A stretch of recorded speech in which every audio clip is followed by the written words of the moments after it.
السلام عليكم ورحمة الله وبركاته kusoo dhawaada muuqaalkan waxaan maanta ku qaabaa dhigaynaa halkan 14 hab ama 14 siyaabood oo aad u isticmaali karto adeega WhatsApp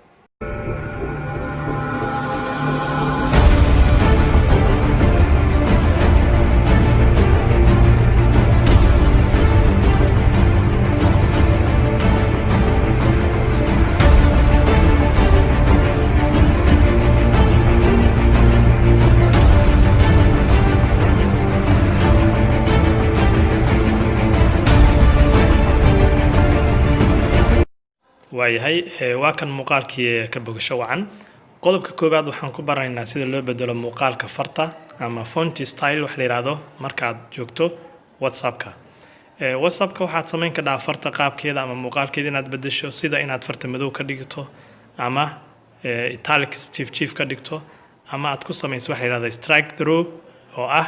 diilin aad farta dhexda ka marin karto ama qoraalka dhexda ka marin karto si aad u muujiso meelaha qaybtood waxaan ku horeynaynaa inaan farta ka dhigno bold ama madow ugu horeyn waxaad u baahan tahay inaad qoraalkaaga ka hormariso xidig xidig markaad ku bilowdo waxaa guda gashaa qoraalkaaga bilow qoraalka markaa qoraalka dhamaysana xidig ku soo xir hadda waxaad aragtaan farta inay tahay bold ama madow sidoo kale farta waxaad ka samayn kartaa ama ka dhigi kartaa mid italics ah ama jiif ah ku bilow jiitinta hoose kadibna bilow qoraalkaaga marka dhamaysana isla jiitinta ku soo xir sendi hadda waxaad aragtaan farta inay tahay italics ama far jiifta sidaas la mid ah waxaan farta u samayn karnaa ama qoraalkeena u samayn karnaa wax la yiraahdo strike through oo ah xariijin dhexda laga marinayo qoraalka waxaan ku bilaabaynaa calaamadan waxaan kadibna guda galaynaa qoraalkeena markaan dhamaynana isla calaamadii ayaan ku soo xiraynaa sidaas ayaa farta waxaan ugu sameynay strike through ama xariijin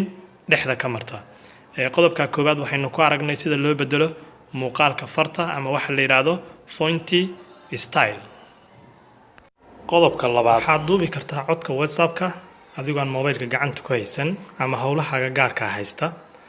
si arrintaasi u suurto gasho waxaad u baahan tahay inaad farta ku qabato microphone-kaas aan calaamadiyay kadibna adigoo microphone-ka farta ku hayo oo aan sii daynin ayaa waxaa loo baahan yahay inaad kor u jiido kor markaa u jiido sii daa marka hadda mobilka dhulka iska dhig ama miiska saar adigoo howlahaaga haysta ayaa waxaad duubi kartaa codka intaad doontaad duubaysaa markaad dhammayso duubistana falaarta ku dhufo halkaas calaamadsan oo ah sendi kadibna waxaa dhici doonta codkii inuu sidaa ku tago codkii sidaas ayuu ku baxay qodobka saddexaad waxaan ku arkaynaa sida looga falceliyo fariin uu soo dhigay qof group xubin ka tirsan groupka aad ku jirto haddii uu soo dhigo muuqaal cod ama sawir waxaad si gaar uga falcelin kartaa fariinta uu soo dhigay haddaba si arrintaas ay u suurto gasho waxaad u baahan tahay inaad dul tagto muuqaalka ama fariinta uu soo dhigay qofka groupka kugula jira kadibna si tartiiba dhanka midigta u riix halkaas ayaad ku qoraysaa markaa wixii aad u baahan tahay inaad kaga falceliso muuqaalka uu soo dhigay shakhsiga ka tirsan groupka waad aragtaan hadda waxaan ku qoray mahadsanid muuqaalka uu soo diray ninka odayga halkaasna waxaa ku eg qodobka saddexaad qodobka afraad waxaan ku arkaynaa fariin uu qof soo dhigay group inaad uga jawaabi karto si gaara يعني qofkaas sawir buu soo dhigay video buu soo geliyay cod buu soo duubay ama qoraal buu soo dhigay waxaad rabtaa inaad ka jawaabto laakiin jawaabtaadu aysan arkin dadka groupka ku jira ilaa isaga maahe waad samayn kartaa arrinta waxaad u baahan tahay marka si arrintaas ay u suurto gasho in aad haylaad garayso ama farta saarto muuqaalka aad rabto inaad sida gaarka uga jawaabto qofkii soo diray kadibna saddexda dhibcood oo kale ku dhufo saddexda dhibcood markaa ku dhufato waxaad doorataa reply privately oo aad si gaar ugu jawaab celi kadibna waxaad joogtaa meeshii khaaska ahayd oo aad qofka fariinta ugu qori lahayd ama ugu diri lahayd halkaasaad ku qoraysaa fariintaana isaga keliya u tegaysaa iyadoo wadata tii uu groupka soo dhigay halkaa waxaa ku dhammaaday qodobka afraad number 5 ama qodobka shanaad waxaan ku arkaynaa sida loo ogaado groupka aad ku jirto inta xubnood uu ka kooban yahay inta qof oo groupkan kugula jirta si taasi ay kugu suura gasho waxaad u baahan tahay inaad ku dhufato ciwaanka kore ee groupka kadibna hoos u soco hoos u wad okay halkaas calaamadsan fiiri waxaa ku qoran 60 participants oo ah 60 xubnood ama 60 ka qayb gale groupkan wuxuu ka kooban yahay 60 ka qayb gale ama 60 qof buu ka kooban yahay sida ayaad u ogaan kartaa group kasta inta xubnood ay ku jirtaan qodobka lixaad qodobkan waa qodob aan si gaar ah u isticmaalo ama aan u badnahay qodobkan waxaan ku baranaynaa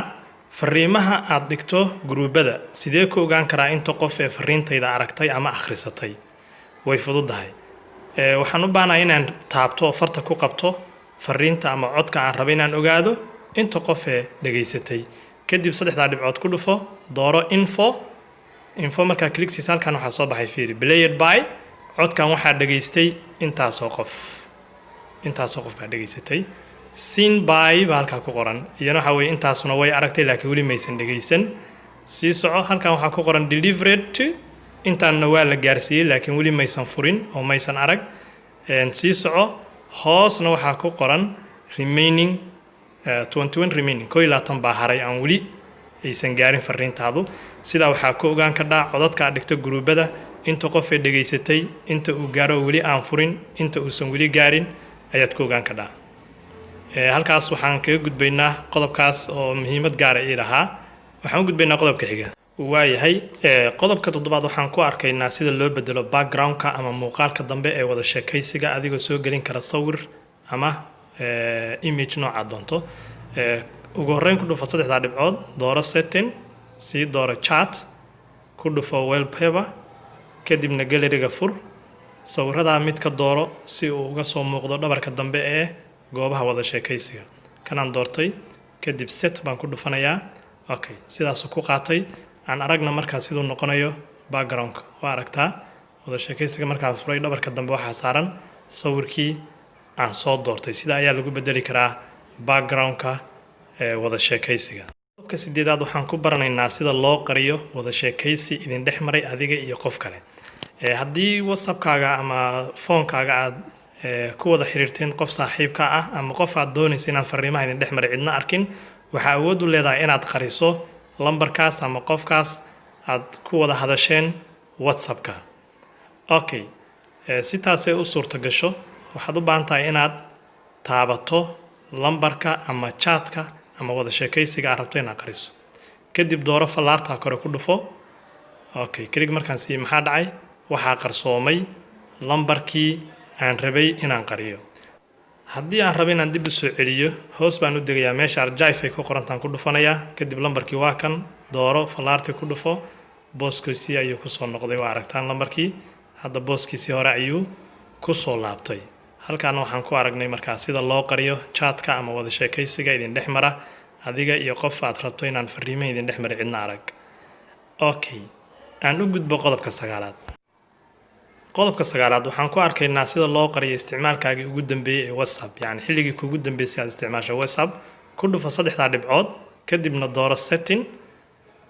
kadib waxaad doorataa account kadibna preface kadibna last scene halkan waxaa aragtaan saddex ciwaan everyone haddaan kaa doorto qof walba wuxuu ogaanayaa xilligii u dambeysay aan isticmaalay whatsapp haddaan doorto my contactina dadka ii save garaysan keliya haddaan doorto nobodyna qofna ogaan maayo marka waxaan dooranayaa nobody baan doortay qofna ma ogaan doono xilligii ugu dambeysay aan isticmaalay whatsapp qodobka tobnaad sida loo xiro ama password loogu xirto wada sheekaysiga whatsappka ayaan ku arkaynaa marka hore soo fur wada sheekaysiga aad rabto in aad xirto ama loo gorayso kadibna ku dhufo saddexdaa dhibcood kadibna dooro log conversation click C halkan waa button iyo bin baan dooranayaa halkaa binkaasaan riixayaa okay bin markaan ku dhufto waxaan gelinayaa number sireedka aan rabo inaan ku xirto okay for me intaasaan geliyey 2 jeer baan ku celiyey hadda waa loo garaysan yahay haddaan damco inaan furo chatkan ama wada sheekaysigaan wuxuu weydiinayaa number sireedkaygii okay number sireedka markaan geliyana wuu ii furmayaa sidaa ayaa waxaad u xiran kartaa wada sheekaysiyada ama groupada aad ku jirto si aan fariin khaldan ugaga dhicin qofna ama adiga laftigaaga aysan gacanta kaagaga dhicin kaliya waxaad dib u furi kartaa markaad rabto inaad isticmaasho.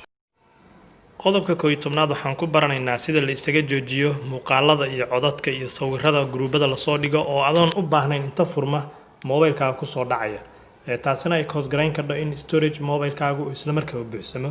oo maskaxda mobilka ka buuxsanto. haddaba ku dhufo saddexda dhibcood kadib dooro setting kadibna waxaad doorataa data and storage usage halka ku dhufo kadibna waxaad doorataa when using mobile data halka ku dhufo iyana marka halka ku dhufato waxa ku soo furmaya photos audio video waxa ku soo furmaya ciwaanaha ku soo furmaya waa kuwana photos audio video and documents kuwa waa inaad tigta ka qaadaa. haddaad tig saarto wax allaali wixii groupka la soo dhigo automatically waxay u soo degayaan mobilkaaga ama mobile storage-kaaga mobilkana uu ka buuxsamaya. si arrinta uga hortagto waa inaad kuwan tigta ka qaadaa okay tiraada kadib groupka wixii la soo dhigo waad arkaysaa laakiin kuwaad u baahan tahay baad furanaysaa videoga u baahan tahay furanaysaa codka u baahan tahay furaysaa maxaan ku radaa footada rabto documentiga rabto kuwa adigu sida gaarka u rabto baa la soo degaysaa. halkaan waxaa kaga badbaadaysaa in mobile storage-kaagu uu isla markiiba buuxsamo.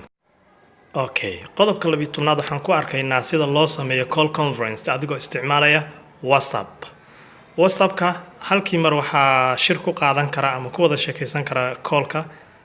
ugu badnaan 8 xubnood waadna ka yareyn kartaa. si arrinta u suurto gasho waxaad furaysaa groupka aad rabto inaad call-ka ka dhex samayso kadibna ku dhufo gacankaasaan calaamadiyey gacanka markaa ku dhufato waxaa kuu soo baxaya contactiska ama dadkii kuu save garaysnaa waa kuwa kadibna ka xulo ama dooro inta qof aad rabto inaad call-kan ka qayb geliso halkaasaad tig saaraysaa inta ugu badan aad dooran kadha waa 7 iyo adiga 8 waadna ka yareyn kadhaa. marka for example intaasaan uga hadda qaatay markaan tigta wada saaro oo intaan u baahnahay aan doorto ayaa waxaan riixayaa gacankaas gacanka halka ka muuqda oo gacanka telefoonka baan ku dhufanaya. haddaan dhinaca kaamirada ku dhufto video call buu noqonayaa haddaan tan midigta ku dhufto gacanka telefoonka ahna wuxuu noqonayaa voice call. okay voice call-kii baan ku dhuftay sidaa marka waxaa ku wacmaya intii qof aan doortay halka ayaana ku wada sheekaysan karnaa. qodobka 13aad qodobkan waxaan ku baranaynaa sida loo furto wax la yiraahdo two step verification oo ah in kaarkaaga uusan qof kale u furan karin WhatsApp xataa haddii uu mobilkaaga gacanta ku dhigo. number baa ku xiranaysaa number sireed.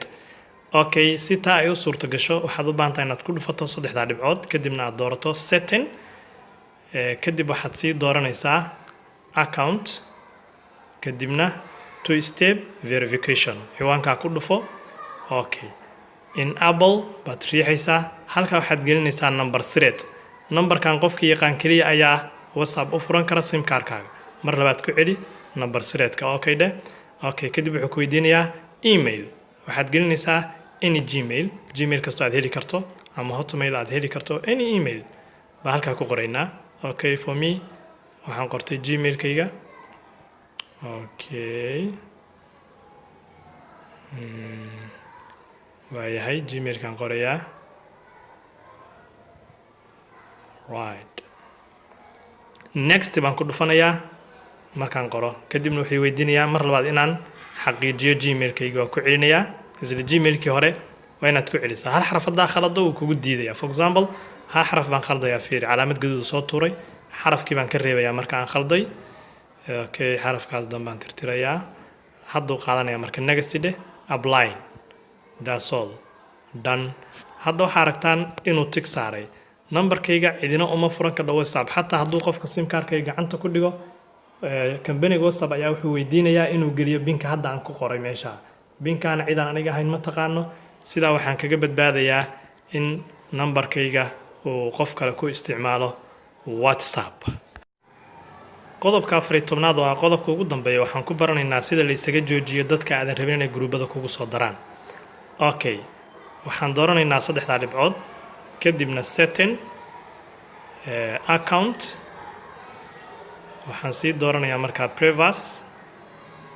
markaa kadib waxaan raadinayaa groups waa taa halkaa ku dhufo waxaa ku qoran fiiri 3 waan everyone my contacts iyo my contacts except. haddaan tan koro ku dhufto everyone waxa way qof kasta group uu igu soo dari karaa. tan labaad haddaan tagana waxa way dadka ii save garaysan bes baa igu dari karaa. tan u dambaysa haddaan tagana waxa way dadka ii save garaysan oo laga reebay hebel iyo hebel iyo hebel halkaasaan dooranayaa. sidaa marka waxaan isaga joojiyey in qof kastaaba uu awood u yeeshay inuu group igu soo daro kaliya waxaa group igu dari kara dadka anigu aan xushay halka ayaana laga joojiyaa groupada lagu soo darayo oo aadan raaliga ka ahayn waad ku mahadsantihiin daawashada muuqaalkan waxaa idiin soo diyaariyay anigoo Cabdifataax Xasan Axmed intaan barnaamijkan la mid dib ugu kulmayna waxaa idinkaga tagayaa sidaa iyo nabadgelyo. Assalaamu calaykum waraxmatullaahi tacaala wabarakaatuh.